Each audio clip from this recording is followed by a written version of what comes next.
ಈಗಾಗಲೇ ನಾನು ಸಹ ಒಂದು ಕಂಬಳ ಸಮಿತಿ ಅಧ್ಯಕ್ಷ. ಕಂಬಳ ಅಂತ ಹೇಳಿದ್ರೆ ಯಾವುದೇ ರಾಜಕಾರಣ ಇಲ್ಲ, ಹೇಳೋದು ಕೇಳಿ ಸರ್. ತುಳುನಾಡಿನ ಒಂದು ಸಂಸ್ಕೃತಿ ಮತ್ತು ಸಂಪ್ರದಾಯ ಪಾರಂಪರಿಕವಾಗಿ ನಡೆದುಕೊಂಡು ಬಂದಂತ ಒಂದು ಸಂಸ್ಕಾರ ಸಂಸ್ಕೃತಿ ಅದು. ಆದ್ದರಿಂದ ಇದರಲ್ಲಿ ಕೊಡುವಾಗ ತಾರತಮ್ಯ ಮಾಡದೆ, ರಾಜಕೀಯ ಮಾಡದೆ ಎಲ್ಲರಿಗೂ ಹಿಂದಿನಿಂದ ನಡೆದುಕೊಂಡು ಕೊಡಬೇಕು.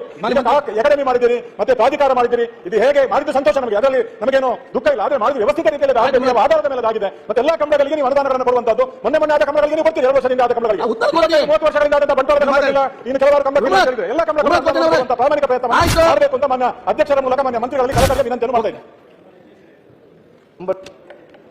ಕನ್ನಡದವರ ಹಾಗೂ ಉಡುಪಿ ಜಿಲ್ಲೆಯವರ ಅಭಿಮಾನ ನೋಡಿ ಎಲ್ಲರಿಗೂ ಸಂತೋಷ ಆಗ್ತದೆ. ಅಶೋಕ್ ರೈ ಅವರು ಆಮೇಲೆ 10 ಬಾರಿ ನನಗೆ ಈ ವಿಷಯವಾಗಿ ಮಾತನಾಡಿದ್ದಾರೆ. ಅವರು ಅಷ್ಟೇ ಬಿಡಲಿಲ್ಲ, ಮತ್ತೆ ಹೋಗಿ ಸ್ಪೀಕರ್ ಕಡೆಯಿಂದ ಮಾತಾಡಿಸಿ ನೀವು ಇದು 10ಕ್ಕೆ ರಿಸ್ಟ್ರಿಕ್ಟ್ ಮಾಡಬೇಡಿ, ಅದನ್ನು 20ಕ್ಕೆ ಏರಿಸಬೇಕು ಅಂತ ಹೇಳಿ ಒತ್ತಾಯನೂ ಮಾಡಿಸಿದ್ರು. ತಮ್ಮೆಲ್ಲರದು ಅದೇ ರೀತಿಯಾಗಿರ್ತಕ್ಕಂಥ ಇಚ್ಛೆ ಇತ್ತು. ಈಗಾಗಲೇ ರಾಜ್ಯ ಸರ್ಕಾರ ನಿರ್ಣಯ ಮಾಡಿದೆ, 20 ಕಂಬಳಗಳಿಗೆ ನಾವು ತಲಾ 5 ಲಕ್ಷ ರೂಪಾಯಿ ಅಂತೇಳಿ ಮಂಜೂರಿ ಮಾಡಬೇಕು ಅಂತ ಹೇಳಿ. ಹಾಗೂ ಒಂದ್ ಸೆಕೆಂಡ್ ಇದ್ರ ಬಗ್ಗೆ ಈ ಹಣ ಬಿಡುಗಡೆ ಮಾಡೋದ್ರ ಬಗ್ಗೆ ಈಗಾಗಲೇ ನಾವು ಆರ್ಥಿಕ ಇಲಾಖೆಗೆ ಕಡತ ಕಳಿಸಿದ್ದೇವೆ.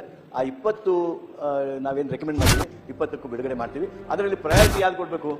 ಈಗ ಸುನಿಲ್ ಕುಮಾರ್ ಅವರ ಅಧ್ಯಕ್ಷ ಇದ್ದದನ್ನ ಬಿಟ್ಟು ಮತ್ತೊಬ್ಬರಿಗೆ ಬೇಕಾದ್ರೆ ಕೊಡಬೇಕು. ಆದ್ರೆ ಇರುವ ಅರ್ಜಿ ನೀವು 20 ಅಂತರೊಳಗೆ 23